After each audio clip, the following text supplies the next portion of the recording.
हाँ जी, जय हिंद सभी को, नमस्कार। स्वागत है आपका एक बार फिर से आपके अपने यूट्यूब चैनल लक्ष्य एनडीए पे। तो welcome to the test, welcome to the concept series. इसमें आज की वीडियो में हम बात करेंगे स्पेसिफिक हीट के बारे में। लास्ट वीडियो मैंने आपको दी थी, वो थी लेटेंट हीट पे, और अब इस वीडियो में हम बात करेंगे स्पेसिफिक हीट के बारे में। देखो, ये दोनों ही क्या होते हैं, बड़े अच्छे कॉन्सेप्ट होते हैं, लेकिन बच्चे को क्या होता है, बड़ा कंफ्यूज होता है latent heat versus specific heat. तो लेटेंट हीट के बारे में मैंने लास्ट में बताया आपको कि लेटेंट हीट क्या होता है, दैट इज जब कोई भी स्टेट चेंज करता है तो उसको जो हीट देते हो तो वो लेटेंट हीट के फॉर्म में क्या हो जाती है, कंजर्व हो जाती है, रिजर्व हो जाती है।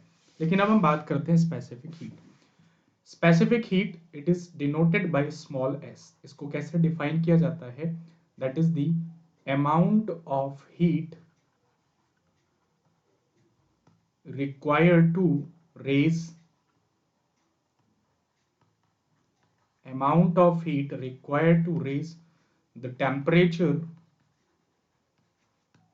of unit mass of the substance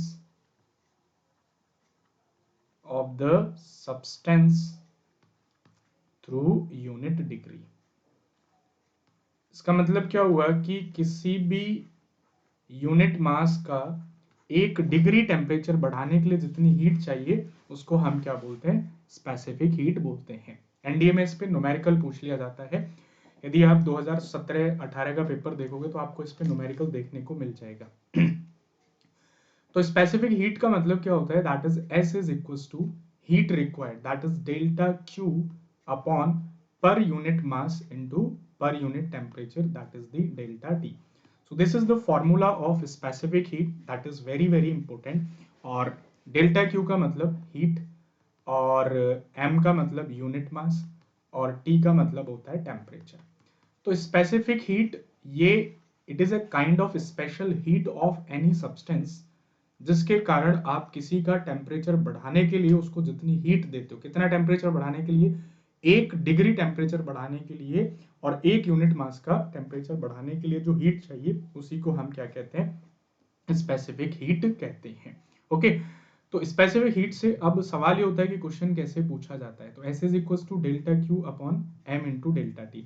एक तो इस पे न्यूमेरिकल पूछा जा सकता है। ओके, अब बात आ जाती है कि भाई इसकी यूनिट क्या होगी, तो जरा यूनिट भी कैलकुलेट कर लेते हैं। जैसे क्यू, क्यू क्या है, हीट है, हीट का यूनिट क्या हो जाता है, जूल हो जाता है। मास, मास का यूनिट क्या हो जाता है, किलोग्राम। और टेम्परेचर, टेम्परेचर का क्या हो जाएगा, दैट इज सेल्सियस। तो इसका यूनिट क्या हो जाता है, दैट इज जूल पर किलोग्राम इंटू सेल्सियस, या इसको हम क्या लिख सकते हैं, जूल किलोग्राम की पावर -1 और सेल्सियस की पावर -1, डिग्री सेल्सियस की पावर -1।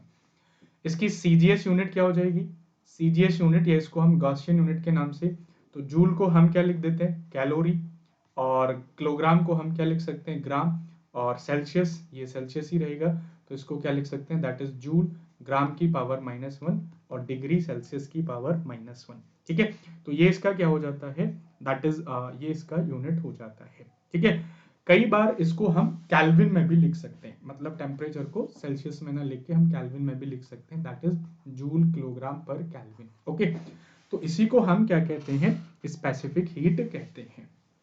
अब ये जो स्पेसिफिक हीट होती है ये हर सब्सटेंस की क्या क्या क्या होती है, अलग अलग होती है। जैसे मैं बात करूं कुछ एग्जांपल देके, एल्युमिनियम का अलग है, कॉपर का अलग है, वाटर का स्पेसिफिक हीट अलग है। ओके, लेकिन स्पेसिफिक हीट ऑफ वाटर की मैं बात करूं तो इसके क्या है, काफी सारे रिजल्ट और इससे रिलेटेड क्वेश्चंस एग्जाम में देखने को मिलते हैं। तो स्पेसिफिक हीट ऑफ वाटर क्या होती है, ये काफी ज्यादा हाई होती है। तो इसके क्या होते हैं, काफी ज्यादा क्वेश्चंस देखने को मिलते हैं, क्योंकि वाटर क्या होता है, एक पेक्यूलियर बिहेवियर शो करता है। पेक्यूलियर बिहेवियर का मतलब क्या होता है, वाटर की जो स्पेसिफिक हीट होती है वो नॉर्मली क्या होती है, ज्यादा होती है। तो इसी के लिए इसको कहाँ यूज किया जाता है, जैसे क्वेश्चन पूछा जाता है, water is use as a coolant. Water को हम ज्यादातर कूलेंट की तरह यूज क्यों करते हैं, क्योंकि वाटर का स्पेसिफिक हीट क्या होता है, ज्यादा होता है। यानी कि water has large specific heat, और लार्ज स्पेसिफिक हीट की वजह से इसको क्या है, एज ए कूलेंट यूज किया जाता है, क्योंकि इसका थोड़ा सा सब्सटेंस भी क्या है, बहुत ज्यादा हीट क्या है, एब्सॉर्ब कर लेता है। इसी से रिलेटेड और भी क्वेश्चन होते हैं, जैसे गर्मियों के टाइम में हम छत पे पानी क्यों डाल देते हैं, बिकॉज वाटर का स्पेसिफिक हीट ज़्यादा होता है, वो सारी हीट को एब्जॉर्व कर लेता है। या फिर आपने देखा होगा कि जो बहुत सारी मशीन्स होती हैं, इंजन्स होते हैं, उनमें क्या है, हम पानी को डालते हैं, क्यों डालते हैं, क्योंकि वाटर क्या कर लेता है, उनकी हीट को एब्जॉर्ब कर लेता है। क्यों, क्योंकि वाटर की जो एब्जॉर्बिंग और जो कैपेसिटी होती है वो ज़्यादा हो जाती है रादर देन बाकी सब्सटेंस के, क्योंकि बाकी सब्सटेंस की जो हीट होती है, स्पेसिफिक हीट, वो क्या होती है, बहुत कम होती है। कुछ की मैक्सिमम होती है, कुछ की मिनिमम होती है। जैसे हाइड्रोजन की क्या होती है, मैक्सिमम होती है। कुछ की क्या हो जाती है, मिनिमम हो जाती है। जैसे रेडॉन हो गया, रेडॉन की क्या होती है, मिनिमम होती है। कार्बन है, लेड है, सिल्वर है, तो इन सब की क्या होती है, डिफरेंट डिफरेंट स्पेसिफिक हीट होती है। तो गाइस ध्यान में रखिएगा, मैं दोनों को एक बार आपको कंपेयर भी कर देता हूँ, specific heat versus latent heat, ताकि आपको कंफ्यूजन ना रहे। तो specific heat S is denoted by that is delta Q upon M delta T, ये आपका क्या हो गया, स्पेसिफिक हीट।